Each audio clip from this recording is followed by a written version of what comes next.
I'm going out to play with a Lensball to see, is it just a gimmick or does it have actual genuine uses in photography? Why not come with me and see what you think?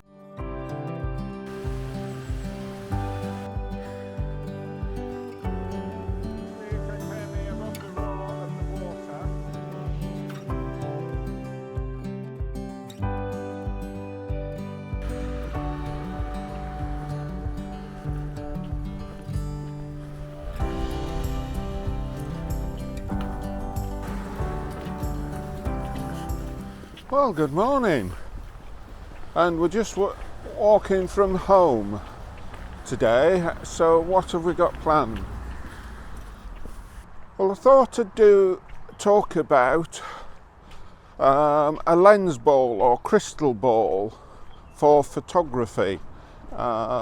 It's something that I've had quite a while. My youngest daughter bought it me, I can't remember, maybe 3 or 4 years or more ago, and I have used it a couple of times, but it's not something I've used that often, so I thought I'd dig it out. And I suppose the question I'm asking myself, as well as talking about it on this video, is, are they just a gimmick, or is it something you can actually use as part of your toolkit to get a good landscape photography? And given that I'm a landscape photographer, that's the area I'm going to talk about. Whether there are any use in other genres of photography, I'm not quite sure. So that's what we're going to talk about today. So I thought I'd just go down to the lake shore, to the landing stages, maybe Crow Park, and that's what we're going to talk about. So rather than rabbiting on, we'll stop here till we get down to the landing stages and then we'll talk about it in a bit more detail. So we'll see you a little bit later.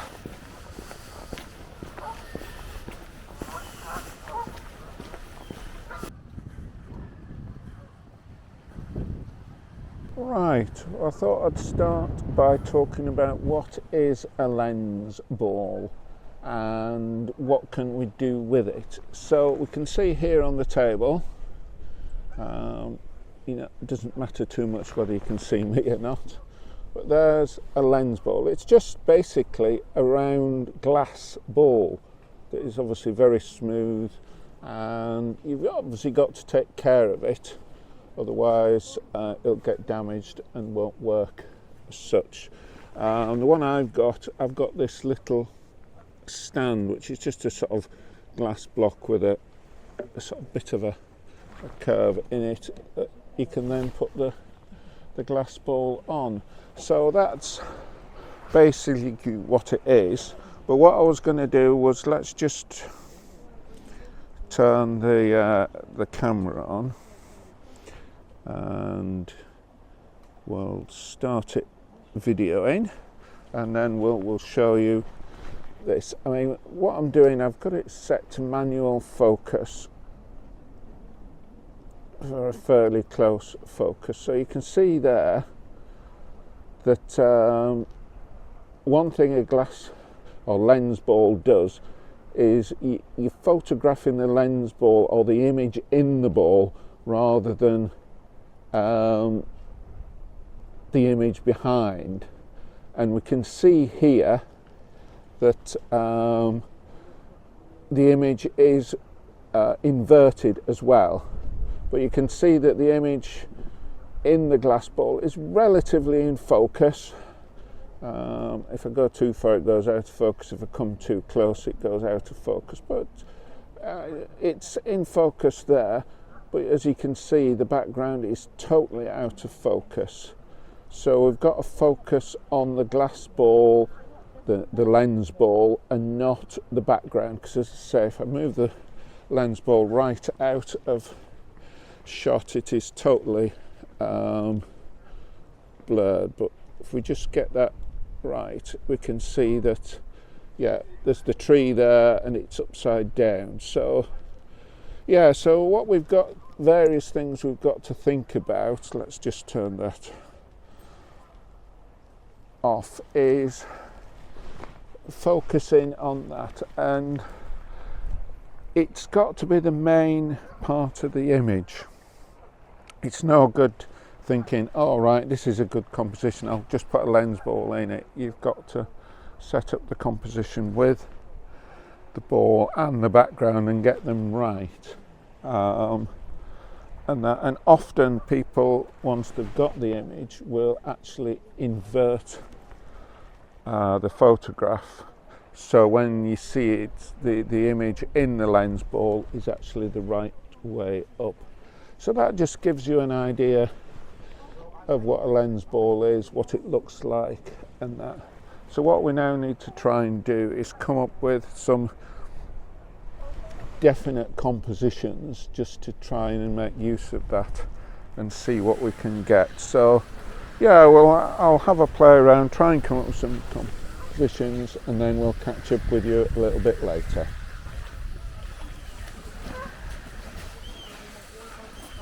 Right, well, we've come up with our first composition and we've taken some images, captured some images, and you can see in the back of the camera there, that's one of the images that we've captured. So if I come out, you'll see we've got this landing stage, and as you can see the lake is very full and water coming over the top, and we've got the lens ball there on the railing. But what I'm finding is to get it to fill most of the frame, I'm having to get quite close, and then I'm having difficulty focusing. In the end, I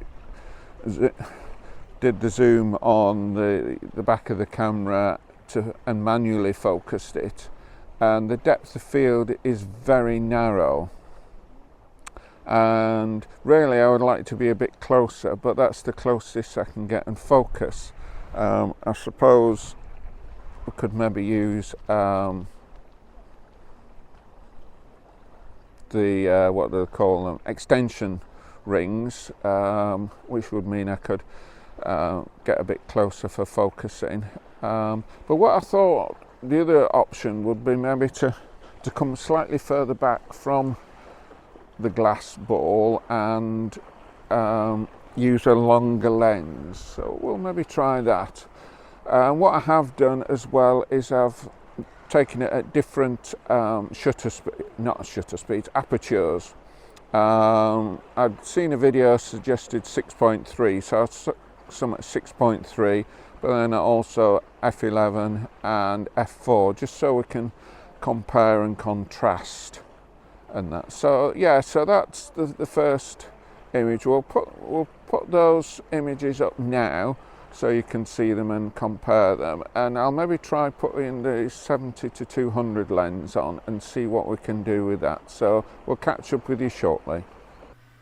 Right, we can see part of the problem with this composition is that the glass lens ball doesn't really fill the full frame. It is maybe a bit small, and here we're going through the various F numbers. At F4 the edges are a little bit blurred. If we go to F6.3 we are getting more in focus, and obviously F11 even more in focus, and we can see a bit more of the background there. So that's that first composition. Right, well, we've tried with the 70 to 200, and that's the image we're coming up with, and you'll see there the camera obviously is a lot further away, although we're still struggling a bit, I feel, with getting a full frame or filling the frame with the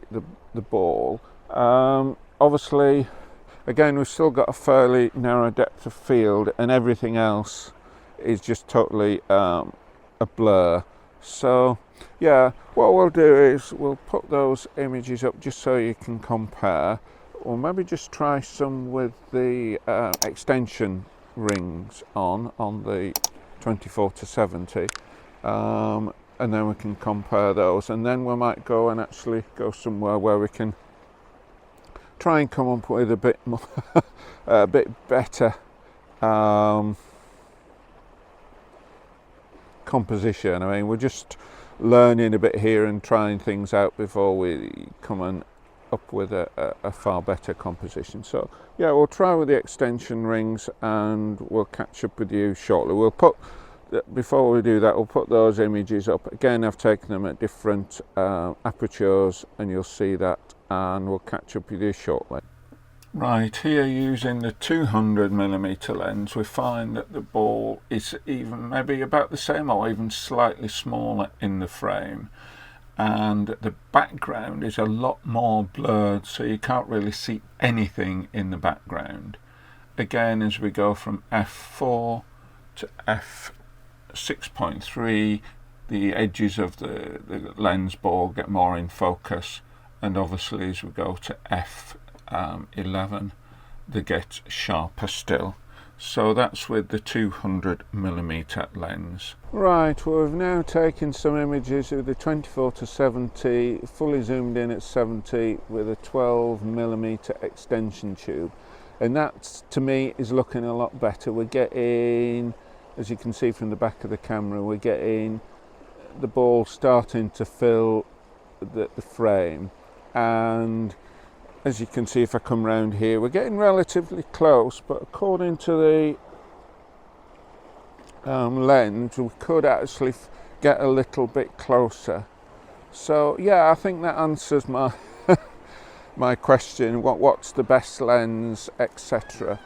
I would imagine you can get different size glass balls, and maybe if you've got a slightly larger one, you don't need to get as close, but it looks like the 24-70 with a 12mm extension tube on is quite good. So yeah, we've shown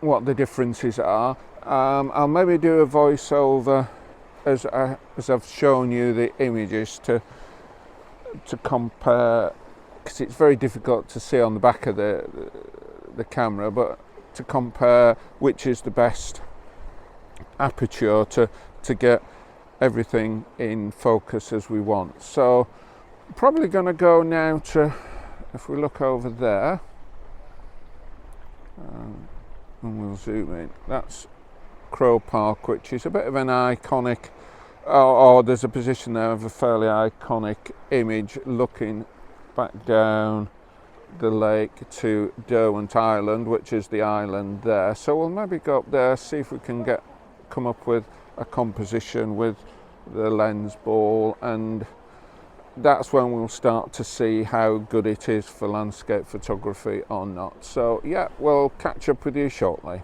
Right, here we now find that the lens ball is more or less filling the frame, certainly top to bottom, and is a lot better.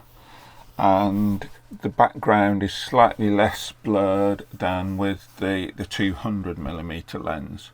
Obviously we see as we go from f4 to f6.3 we do get the edges slightly less blurred, and when we go to f11 it's much more in focus and we can see the background a bit. So this is the better solution.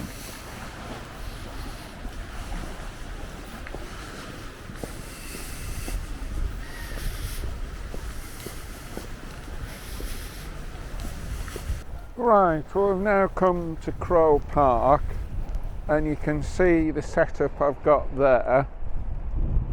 So what I decided to do was I set up the camera to take a standard landscape image. It's not the best of light, etc., but yeah, we did capture the image. So yeah, I came up with the standard composition, and then what I've done is left the camera where it was. I've put on the extension tube and zoomed out, and then I've just put the the lens ball in front of the camera. And yeah, because obviously you've got to get, it is a bit awkward in the fact that you need the lens ball in front of the lens, obviously, and you don't want to be looking down on it. You've got to be looking through the plane of the shot. So this is where I put the camera for this standard shot, which I will show you, and then obviously I needed to somehow put the lens ball in front, so hence I've used this other tripod to get it up there. I mean, one way, this is shining through now, one way is obviously to put the lens ball on the ground, but then you've got to get very low and the ground tips away rather than up here. So yeah, again, I've taken the images at different apertures, f4, 6.3 and f11, and we'll show you those, and then you can make up your mind. I think we're just going to wander, I'm not quite sure where, we're just going to find one more composition to do. I was thinking I may do a voiceover when I show the images. Just we'll see what happens when I get to processing it. So yeah, it's proving interesting. At least I've now found the sort of ideal setup with the lens, etc., to get the ball more or less full frame, etc. So yeah, we'll see if we can come up with another composition somewhere, and we'll catch up with you shortly.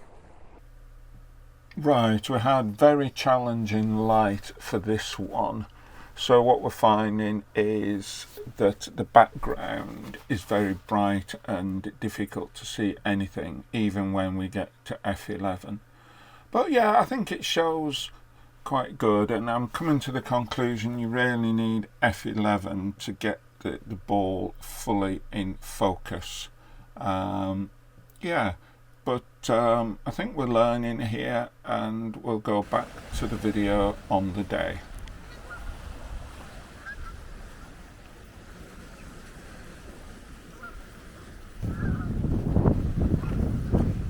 Right, we've come into Isthmus Wood, I think this is called.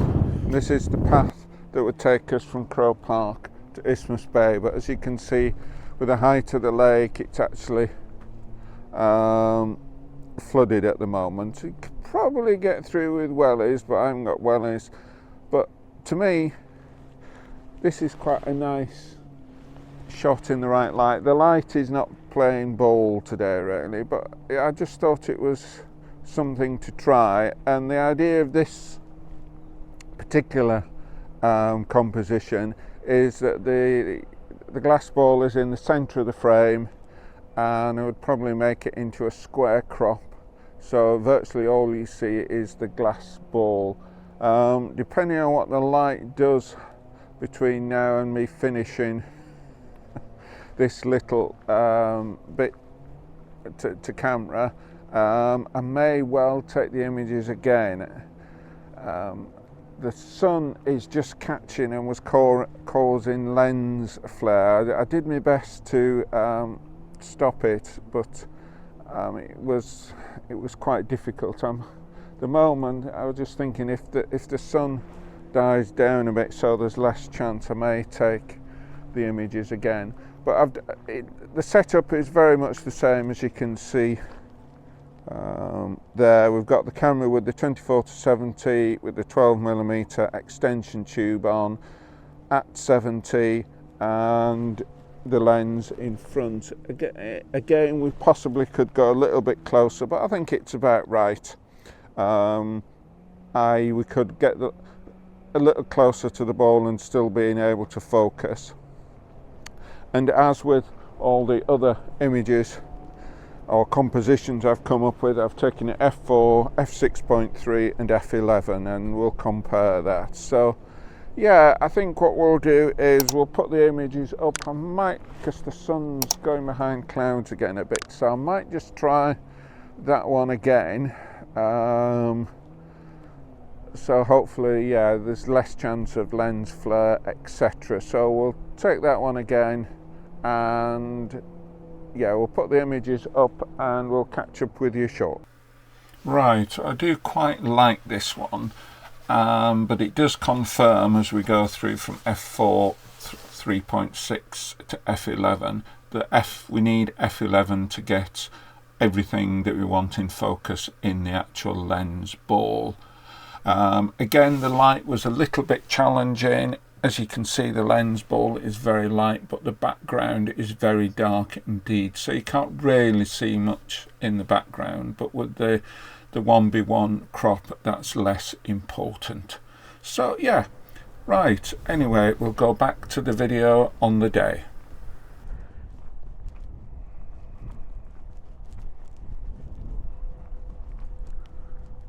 Right, on our way back home now. So yeah, it's been an interesting couple of hours or so, and the title of this, I think, is going to be Lensball, is it just a gimmick? And I think the answer is probably no. I'd maybe call it a creative tool. So what you're coming up with is you're creating images. I don't see it as a tool for enhancing landscape photography particularly, but it gives just a different bent on it, and yeah, you can get some nice images. It'd be nice to go out when the light's a bit better and come up and think of it, come up with some interesting compositions. I can see certain things when it would be useful, but yeah, I don't think it's ever gonna